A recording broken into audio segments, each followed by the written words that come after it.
Hello दोस्तों, good evening. आज की इस क्लास में हम लोग बात करेंगे डियर स्टूडेंट। आपका क्लास 9 अभी तक 10 पढ़ रहे थे, अब 9 भी कंप्लीट आपका पढ़ाया जाएगा यूट्यूब चैनल पर सतीश क्लासेस 9 एंड 10। तो आप लोग इसे लाइक सब्सक्राइब करके रखिए ताकि आपको नोटिफिकेशन मिलता रहे। तो चलिए हम लोग स्टार्ट करते हैं। आज क्लास 9 चैप्टर का नाम है विज्ञान और मापन। ये आपका एनसीईआरटी के अनुसार नहीं है, ये भारतीय भवन के अनुसार है। एनसीईआरटी में डायरेक्ट आपका गति से स्टार्ट हुआ है, जबकि भारतीय भवन में पहला चैप्टर है विज्ञान और मापन। और ये जो हम लोग सब्जेक्ट पढ़ रहे हैं भौतिकी, क्या पढ़ रहे हैं? भौतिकी। तो चलिए हम लोग लेट नहीं करते, पहले विज्ञान के बारे में जानेंगे, फिर मापन के बारे में जानेंगे, विज्ञान क्या है। तो आप लोग चलिए स्टार्ट करते हैं लेट नहीं करते हुए डियर स्टूडेंट। तो यहाँ पर देखिएगा, कह रहा है विज्ञान किसे कहते हैं। विज्ञान सबसे पहले पढ़ने से पहले आपको सावधान रहना होगा और क्रमबद्ध तरीके से, मतलब लगातार। तो कह रहा है सावधानी पूर्वक और क्रमबद्ध तरीके से किए गए प्रयोगों और परीक्षणों द्वारा प्राप्त ज्ञान को विज्ञान कहते हैं। कहने का अर्थ हुआ सावधानी पूर्वक और क्रमबद्ध, इसीलिए आपको बोलते हैं हमारा वीडियो क्रमबद्ध, मतलब लगातार देखिए। क्रमबद्ध तरीके से किए गए प्रयोगों और परीक्षणों द्वारा प्राप्त ज्ञान को हम विज्ञान कहते हैं। तो विज्ञान का मतलब समझ गए डियर स्टूडेंट, ठीक है। अब पढ़ेंगे विज्ञान के बाद हम लोग को पढ़ना है मापन, बाद में देख लेंगे। फिर विज्ञान की मुख्य शाखाएं। तो विज्ञान को शुरुआत में 2 शाखाएं में बांटा गया। एक शाखा था, विज्ञान की 2 शाखाएं थी। पहला भौतिक था और दूसरा जीव विज्ञान था। पहला भौतिकी, देखिए एक हम लोग जो पढ़ते हैं वो फिजिक्स है, ठीक है, जबकि यहाँ फिजिकल है। फिजिक्स का हिंदी होता है भौतिकी और फिजिकल का हिंदी होता है भौतिक विज्ञान। क्या होता है? भौतिक। तो दोनों में अंतर है। जब आप भौतिक लिखिएगा तो फिजिकल विज्ञान हुआ। इसको भी 2 भाग में बांटेंगे। और जीव विज्ञान, इसको लाइफ साइंस या बायोलॉजी कहते हैं। लाइफ साइंस या बायोलॉजी कहते हैं, ठीक है। तो आपसे पूछेगा कि विज्ञान की कितनी शाखाएं हैं? 2, भौतिक और जीव विज्ञान। भौतिक और जीव विज्ञान। अब पढ़ेंगे कि भौतिक विज्ञान की भी 2 शाखाएं हैं, रसायन शास्त्र और भौतिकी। और जीव विज्ञान की भी 2 शाखाएं हैं, वनस्पति विज्ञान और जंतु विज्ञान। तो चलिए हम लोग देखते हैं। कहता है भौतिक विज्ञान, भौतिक विज्ञान, विज्ञान की समझिएगा, यहाँ पर भौतिक विज्ञान लिखा हो ना। कहते हैं भौतिक विज्ञान का संबंध निर्जीव पदार्थों और उनसे संबंधित घटनाओं से है। तो आप जब केमिस्ट्री पढ़िएगा या भौतिकी पढ़िएगा तो ये दोनों में गौर कीजिए आप लोग। जब भी बात कीजिएगा तो निर्जीव का, कोई इसमें सजीव नहीं होगा। जब भी इसमें बात कीजिएगा निर्जीव का। तो ही कह रहा है भौतिक विज्ञान का संबंध निर्जीव पदार्थों से है और उनसे संबंधित घटनाओं से है। यानी हम 2 बात याद रखेंगे कि भौतिक विज्ञान की संबंध निर्जीव पदार्थ है और उनसे जो संबंधित घटना घटेगा वो सब जो अध्ययन करेंगे वो क्या कहलाएगा? भौतिक विज्ञान।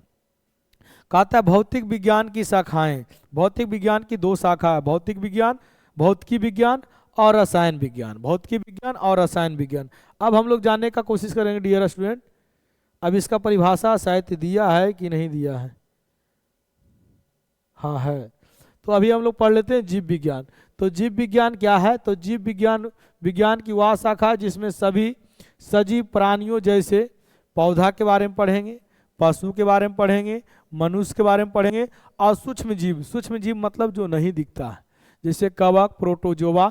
तो ऐसी संरचना क्रिया, उसमें क्या संरचना है, वो क्या क्या क्रिया करता है, उसमें कैसा वृद्धि होता है और जीवन संबंधित क्रियाएं। जैसे हम लोग जीवन जीते हैं तो हम लोग में पोषण होता है, श्वसन होता है, उत्सर्जन होता है, प्रजनन होता है। तो ये सब जो प्रोसेस है, ये सब के बारे में जो पढ़ते हैं क्या कहलाता है? जीव विज्ञान। अगर आपको नहीं याद रहे तो आप सिंपल बोलिएगा विज्ञान की वह शाखा जिसके अंतर्गत हम जीव जंतुओं का अध्ययन करते हैं और उनमें होने वाली क्रियाओं का अध्ययन करते हैं, उसे हम जीव विज्ञान कहते हैं।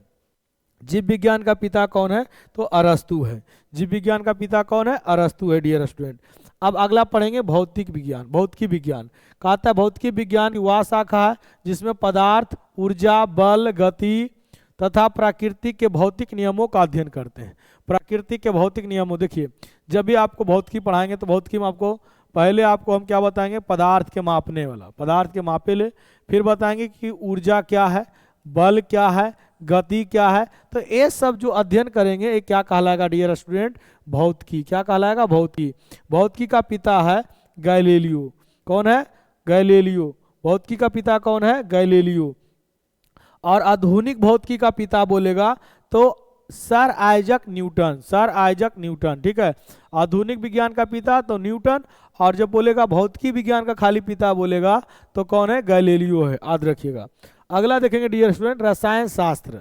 रसायन शास्त्र का, रसायन शास्त्र विज्ञान की वह शाखा है जिसमें पदार्थों की संरचना, मतलब पदार्थ कौची कौची से मिलकर बना है उसकी संरचना और संगठन, गुण और उनमें होने वाले रासायनिक परिवर्तन का अध्ययन किया जाता है।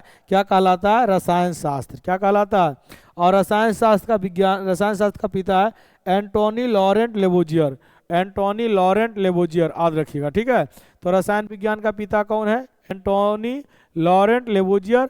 और भौतिकी विज्ञान का पिता कौन है, तो बोलेंगे सर आइजक न्यूटन। और जीव विज्ञान का पिता कौन है, अरस्तु। अब एक विज्ञान सब विज्ञान हम लोग पढ़ लिए। अब पढ़ेंगे मात्रक। क्या पढ़ेंगे, मात्रक, ठीक है। मात्रक से पहले हम लोग जानने का प्रयास करेंगे डियर स्टूडेंट, मापन।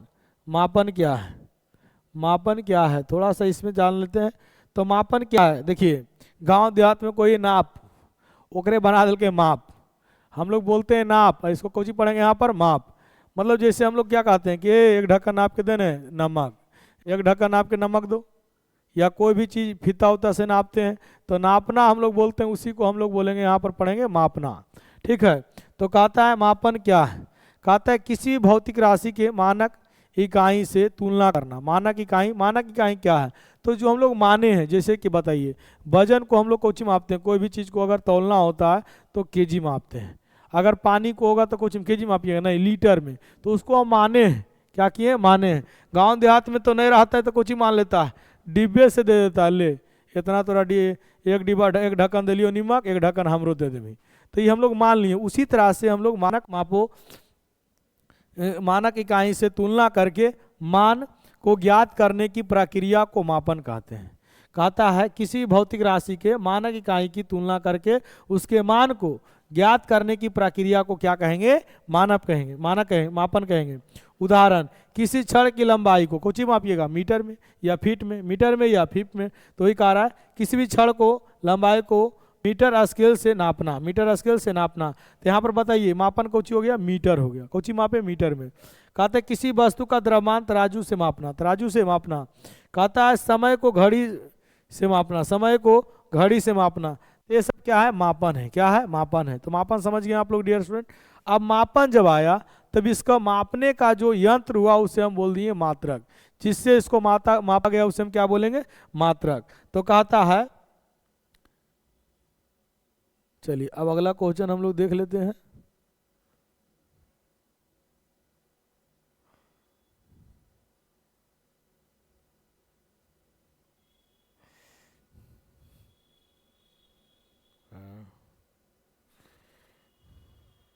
मात्रक कहता है किसी भी राशि की माप के लिए कुछ मानक मापों की आवश्यकता होती है, इसी मानक को उस राशि का मात्रक कहते हैं।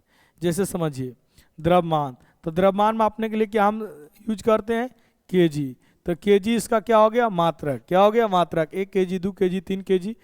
अब समय, समय को मापने के लिए क्या यूज करते हैं, तो सेकेंड। तो सेकेंड इसका हो गया मात्रक। तो क्वेश्चन आएगा मात्रक किसे कहते हैं, तो किसी भी राशि को मापने के लिए जिस मानक मापों की जरूरत पड़ती है उसे हम मात्रक कहते हैं।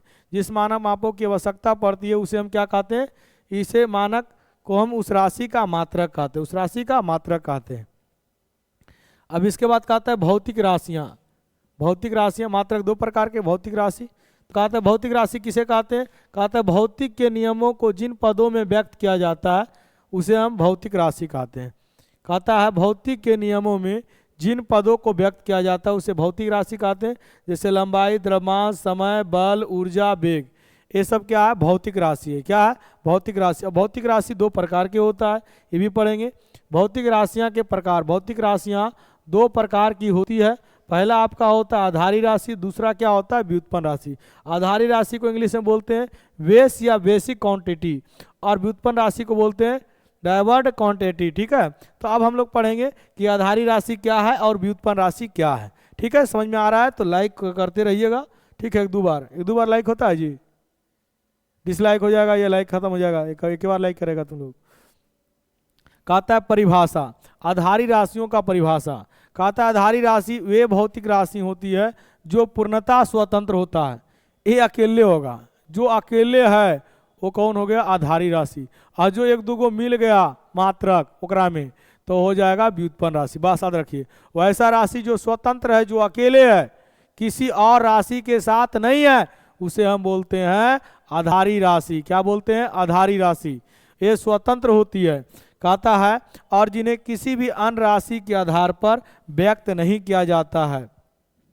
आधारी राशि की कुल संख्या कितनी है, 7 है। आधारी राशि की कुल संख्या कितनी है, 7 है। अब हम लोग आगे बढ़ते हैं, कौन कौन है ये भी देख लेते हैं। उदाहरण में पहला लंबाई है, दूसरा द्रव्यमान है, तीसरा समय है, चौथा विद्युत धारा है, पांचवा तापमान है, छठा पदार्थ का परिमाण और सातवां ज्योति तीव्रता। अब इसको मापने के लिए जो यंत्र का उपयोग करेंगे, जैसे इसका SI मात्रक पूछेगा लंबाई का तो मीटर है। अब पूछेगा द्रव्यमान का, इसका मात्रक क्या है, तो द्रव्यमान का किलोग्राम, द्रव्यमान का किलोग्राम है। आपको आगे लिखा हुआ मिलेगा, काल टाइम बर्बाद कर रहे हैं। चलिए, अब व्युत्पन्न राशि किसे कहते हैं, तो जो राशि स्वतंत्र नहीं है, किसी न किसी तरह से वो दूसरों राशि को भी रखेगा। तो जैसे समझिए, भौतिक राशि जो आधारी राशियों को संयोजन चाहे गुणा से चाहे भागा से बनी होती है, उसे हम बोलते हैं व्युत्पन्न राशि। जब आपको नहीं याद रहे तो दोनों एक साथ याद रखिए। आधारी राशि किसे कहते हैं, तो वे राशि जो स्वतंत्र होती है, जो अकेले होती है, उसे आधारी राशि कहते हैं। और व्युत्पन्न राशि किसे कहते हैं, वे राशि जो स्वतंत्र नहीं होती है, किसी न किसी राशि के साथ गुना भाग जोड़ घटाव में जुड़ा रहता है, उसे हम बोलते हैं व्युत्पन्न राशि। क्या बोलते हैं, व्युत्पन्न राशि। चलिए डियर स्टूडेंट, आगे देखते हैं। व्युत्पन्न राशि का भी आपको प्रकार है, जैसे क्षेत्रफल है, तो क्षेत्रफल में क्या होगा, लंबाई गुना चौड़ाई होगा, लंबाई गुना चौड़ाई होगा। आपको पता है ना कि क्षेत्रफल निकालने के लिए लंबाई और चौड़ाई का गुना होगा, लंबाई और चौड़ाई का गुना होगा। अब बताइए, लंबाई को भी मापिएगा तो मीटरे में, और चौड़ाई को भी मापिएगा तो मीटरे में, तो मीटर स्क्वायर। अब बताइए, यहाँ पर देखिए लंबाई का 2 मात्रक, लंबाई और चौड़ाई। अब इसमें क्या हुआ, गुना में है। अब यहाँ देखिए आयतन, इसमें भी गुना होगा, लंबाई गुना चौड़ाई गुना ऊंचाई, तो ये देखिए गुना में। तो जो गुना भागा में जुड़े हो उसे हम बोलते हैं व्युत्पन्न मात्रक, व्युत्पन्न मात्रक। और जो अकेले हो उसे बोलेंगे आधारी मात्रक। आधारी मात्रक अभी पढ़े थे राशि, अब यहाँ मात्रक। मात्रक किसे कहेंगे, आधारी राशि को जिससे मापा जाता है उसे आधारी मात्रक कहते हैं। फाकी मार परिभाषा, वे मात्रक जो किसी अन्य मात्रकों पर निर्भर नहीं करता है, वे मात्रक जो अन्य किसी मात्रक पर निर्भर नहीं करता, अकेले माप लेगा, उसे हम बोलेंगे आधारी मात्रक। और जो किसी अन्य राशि के मात्रक पर निर्भर करेगा उसे बोलेंगे व्युत्पन्न मात्रक। तो ये कह रहा है, वे मात्रक जो किसी अन्य मात्रकों पर निर्भर नहीं करता उन्हें आधारी मात्रक कहते हैं, जैसे लंबाई और द्रव्यमान। आप देखना चाहेंगे तो देखिए, लंबाई, लंबाई का SI मात्रक क्या होता है, मीटर। अकेले माप लिया कि नहीं माप लिया, इसका प्रतीक चिन्ह m होता है, याद रखिएगा। लंबाई को L से सूचित करते हैं और उसका मात्रक को m से सूचित करते हैं। द्रव्यमान, द्रव्यमान को कोची मापे, द्रव्यमान का SI मात्रक किलोग्राम होता है और इसको kg से संकेत करते हैं, ठीक है। इसके बाद आपका आ जाता है समय, समय का SI मात्रक सेकेंड होता है, इसे S के द्वारा सूचित किया जाता है। विद्युत धारा, विद्युत धारा का SI मात्रक एम्पियर होता है, इसे A के द्वारा, अभी तक देखिए अकेले माप रहा है। और तापमान, तापमान का SI मात्रक केल्विन होता है, इसे K के द्वारा सूचित करते हैं। कहता है ज्योति तीव्रता, ज्योति तीव्रता का मात्रक कैंडेला होता है, इसे CD से सूचित करते हैं। पदार्थ का परिमाण, परिमाण का मात्रक मोल होता है, इसे MOL से सूचित करते हैं। व्युत्पन्न मात्रक, जिन मात्रकों को आधारी मात्रक की सहायता से व्यक्त किया जाता है, इसमें आधारी मात्रक जुड़ा रहेगा, जोड़ में, घटाव में, गुना में, भागा में, कुछ में भी जुड़ा रहेगा, तो इसे हम क्या बोलेंगे, आधारी मात्रक। क्या बोलेंगे, आधारी मात्रक, सॉरी व्युत्पन्न मात्रक।